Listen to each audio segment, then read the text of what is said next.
ne mbaadu am Sénégal it Sénégal pour l'instant nii oui nii non moo fi xewagum. non nga dafay poser problématique gu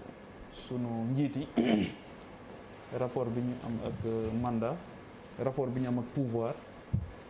ak la gestion même du pouvoir ak bu ñu xasee ba ñëw au pouvoir métamorphose yi nga xamante ni dinañ ko am coppiku yi nga xamante ni dinañ ko am seen i mbokk lay njëkk a jaaxal am bu ci jógee jaaxal ñi nga xamante ni ñoo leen wër li ñuy soxla nag mooy ñu leen di waxal di leen wax lu leen neex ku leen wax dëgg it loolu rek la ñuy bañ ñu jëflante ak yow dàq la bu ñu ñëw pouvoir it du ñu cracher sur rien du tout pour arriver au pouvoir les lobbies les affairistes la famille les laudateurs ñooñu ñëpp dal di ñëw somb la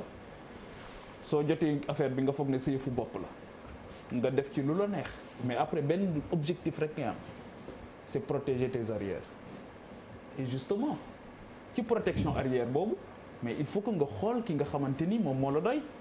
koo xamante ni boo fi jógee du la jël dugal ci kaso bi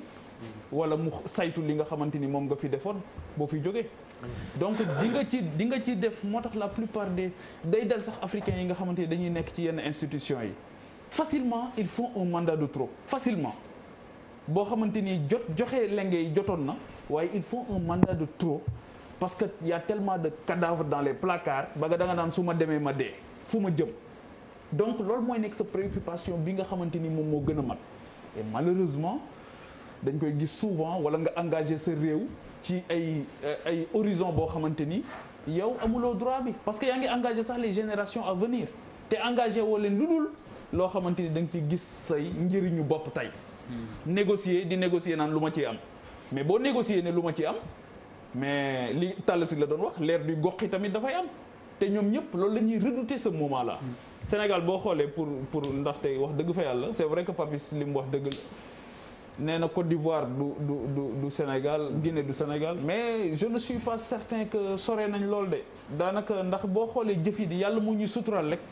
mais jamono bu nekk on a presque frôlé le pire yenn saa yi sax ma dégg ñu ne la transition ay transition yu douce la ñu am mais bu fekkee ne da nga wàññi presque fukki nit ak ñaar yu dee pour ci moment campagne électorale di force de l'ordre ñu dóor le brique nit ki Mamadou Diop xam naa Mamadou Diop fa mu tëdd bu fekkee ne daf ñuy xool ñuy waxi mandat xam naa ne wax dëgg fa yàlla dina doy waar trop donc problème bi nga xamante ni moom la ñu am fondamentalement fii nii ci Sénégal bu fekkee ne bëgg nañ ko évoquer mooy que ne souvent débat bi dañ ko déplacer indi ko ci niveau boo xamante ni on passe à côté de l'essentiel et quand le débat se pose ici au Sénégal parce que gis nañ ko Côte d'Ivoire gis nañ ko fi nga xamante ni moom mooy Guinée c'est parce que dafa am flou total bu am fii tamit xamuñu ci lan la ñu nekk en réalité le débat sur la limitation des mandats c'est autre chose man waxuma lool mais nag wax dëgg fa yàlla la parole donnée tey jii mënuñu reprocher Sénégal ñun tey jii franchement mënuñu fi nekk di wax dara Alpha Condé wala ñuy wax dara Alassane Ouattara quand on a vu ce qui s'est passé au Sénégal mënuñu ko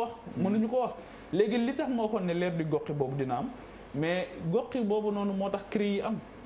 yi am 81 amaat 2012 c'est parce que rien n'a changé peut-être que encore on l'aura ñi nga xamante ni tey jii mooy le régime en place ñoo ngi wax ne dañ ko war a réformer mais justement kenn du ko réformer parce que comme dañ ko fi bàyyi ñëpp constaté en 2012 que c'est une juridiction d'exception et malgré tout ça on l'a utilisé comme on a voulu l'utiliser te gis nañ ne daanaka ba tey liggéeyatul mais justement kenn du ko mën a dindi mais li ma bëgg a wax rek Abdoulaye Der mooy que ne nguur soo ko yoree te sa préoccupation principale nekkul nga régler les aspirations et les préoccupations des populations soo moytuwul bés boo fiy jógee da ngay def comme Blaise Compaoré wala nga def comme parce que man li ma gëm mooy Alpha Condé bu sañoon tey du représenté wu parce que fii mu toll ni ku fi toll soo sañoon da ngay dem noppalu ji li dal Alassane Ouattara ba mu waxoon ne bokkatul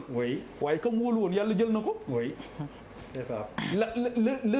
Le défi principal c'est la protection des arrières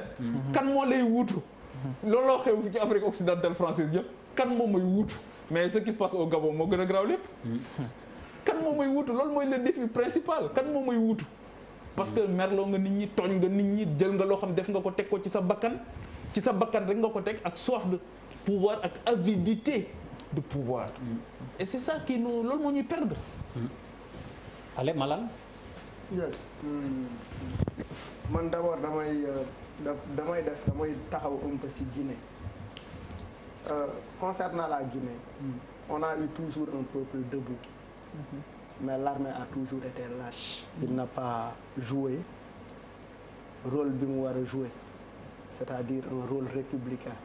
armée bi mosu ko jouer mais le peuple a toujours été au rendez-vous taxaw pour ne ñun d'accord nit ñi di dee di xaru et cetera en Côte d'Ivoire mun nañ xool ni effectivement le niveau de l'engagement citoyen effort ni société civile mel ci Sénégal wala ci yenn réew yi xëy na melu ko noonu mun nañ ko jàngatee noonu bu fekkee Alassane Ouattara jullit la c'est-à-dire kii dee war na ko mun a comprendre loo benn affaire bu ndaw mais affaire bi duñ ko analyser noonu niñ koy analyser mooy dafa am benn waay bu ne ci Facebook si on utilise la métaphore de la Covid par exemple Alassane Ouattara ak Condé sont testés positifs Macky muy en quarantaine c'est-à-dire métaphore boobu j'aime bien cette métaphore là parce qu'en fait am na loo xamante ne sénégalais yi duñ ko seetaan je pense que Macky il a été témoin de lu am solo en 2012 nit ñi taxaw et il a eu le soutien de tout un peuple et il a été même c'est important que ñu rappeler ko moom moo le mot M23 bi gars yi di créer M23 di daje rado M23 le mot le nom ci moom la jóge moom moo ne nañ tuddee mouvement bi mouvement M23 loolu c'est important qu'il s'en rappelle donc les Sénégalais ne peuvent pas revenir en arrière mun nañ ne Alpha Condé est rattrapé par l'âge Kelle aussi est rattrapé par l'âge mais lim ñuy jàngal rek mooy quand on gouverne mal comme ni ko Pape Djibi waxee quand on gouverne mal on a envie effectivement de protéger ses arrières di xool effectivement ban nit laa fi teg pour que ëllëg su ma ñëwee pour que ëllëg man su ma demee que mais ñi nga xamante ne ñoom laa àndaloon qu'ils ne soient pas inquiétés qu'il n'y ait pas d'histoire d'emprisonnement qu'ils n'ont pas d'histoire de tel et de tel mais liñ ci mën a wax rek c'est un message qu'on adresse à la jeunesse les jeunes ont une responsabilité à jouer dans cette histoire il y a eu des générations parce que bu ñu jëlee ci histoire du Sénégal c'est pourquoi j'ai l'habitude man quel que soit man ñeme naa baal Decroix bépp faute bu mu def parce que Decroix bokk na ci ñi Senghor yóbbu woon à la frontière parce que c'était un militant de gauche c'était des gens qui étaient dans la clandestinité c'était des gens qui se sont battus pour qu'on en arrive au multipartisme parce que ñoom Landing Savané bi ñuy militer c'était très très compliqué processus boobu nag ñoom Dansokho xeex ñoom Landing xeex ñoom Mamadou Dia xeex ba ñu yegg si fii ñu yegg si nii ba tey effectivement ñu tolloon en 2012 Abdoulaye Wade bëgg a def une troisième candidature sénégalais yi taxaw si Abdoulaye Wade forcé avec la complicité du Conseil constitutionnel mais malgré tout sénégalais yi battre ko aux urnes aujourd'hui on fait face effectivement à une manipulation du fichier électoral li mën a régler problème bi rek mooy une jeunesse debout des femmes debout des sénégalais responsables une société civile sincère bu taxaw ne effectivement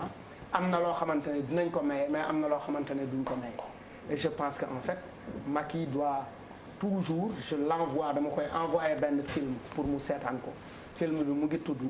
Les Incorruptibles benn américaine benn fonctionnaire moo def film boobu c'est un film très très important parce que dafay retracer où est-ce que les gens sont passés ba Macky ex au pouvoir te beneen affaire bu ma dégg Macky wax ci benn film bu tudd Quitte le pouvoir benn hollandaise def ko bu tudd Aïda Grovestens mu ngi nekk suñu jabaru benn xarit bu tudd Cheikh Diarra doomu Lamine Ndiaye bi joué théâtre Aïda mu ngi Hollande def na benn film bu tudd Quitte le pouvoir ci film boobu j'ai entendu Macky Sall le dire Abdoulaye Wade ku baax la woon mais arrivé à un certain moment il a été corrompu par le pouvoir je ne souhaite pas en arriver là je ne souhaite pas que le pouvoir me corrompe donc c'est simplement des choses que j'ai envie de rappeler à Macky Sall parce que maa ko dégg ci gémmiñam mu wax ko à travers ay film yu ma seetaan et c'est très important parce que il ne faut pas sacrifier le peuple au nom de son propre plaisir. Charles. waaw jërëjëf Der tu me permettras de saluer Mewe Mewe je veux dire l'Afrique est fière de toi là, je sais pas en Côte d'Ivoire mais l'Afrique debout est fière de toi de ce que tu as fait je te remercie pour ça et je pense qu'il y a beaucoup de gens aussi qui te remercient pour ça Der dafa mel na am na lu fi kii wax sànq